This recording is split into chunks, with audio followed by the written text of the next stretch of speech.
Breaking news आपको देंगे। Chairman Peoples Party Bilawal Bhutto Zardari और चेयरमैन सेनेट रजा रब्बानी के दरमियान मुलाकात इस वक्त जारी है, जिसमें मुल्क की मजमूई सूरत हाल के अलावा पनामा लीक्स मामले पर भी मुशावरत की जा रही है। अहम खबर से आपको अपडेट कर रहे हैं।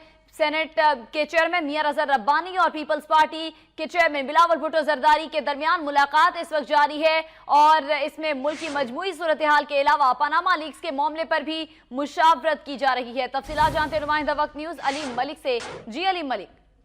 जी, इस वक्त पीपल्स पार्टी के चेयरमैन बिलावल भुट्टो जरदारी और चेयरमैन सेनेट मियां रजा रब्बानी के दरमियान मुलाकात जारी है, जिसमें मुल्क की मजमूई सूरत हाल, सियासी सूरत हाल और पनामा लीक्स के बारे की जो सूरत हाल है उस पर जो है वो सूरत तबादला ख्याल किया जा रहा है। कुछ चंद रोज पहले जो है मियां रजा रब्बानी का नाम जो है पनामा लीक्स की तहकीकात कमेटी के लिए नामजद किया गया था, तो उसके हवाले से रजा रब्बानी ने जो है पीपल्स पार्टी के जो शरीक चेयरमैन है चेयरमैन बिलावल भुट्टो जरदारी के सामने माजरत की थी। तो उस सिलसिले में आज वो बिलावल भुट्टो जरदारी को एतमाद में ले रहे हैं कि किन वजूहात की बिना पे उन्होंने ये फैसला किया है, और उस सिलसिले में जो मजीद जो सूरत हाल है उसको तबादला ख्याल किया जा रहा है। इस सिलसिले में जो अहम इजलास है वो अभी भी जो है जहाँ पे जरदारी है उसमें जारी है, जिसमें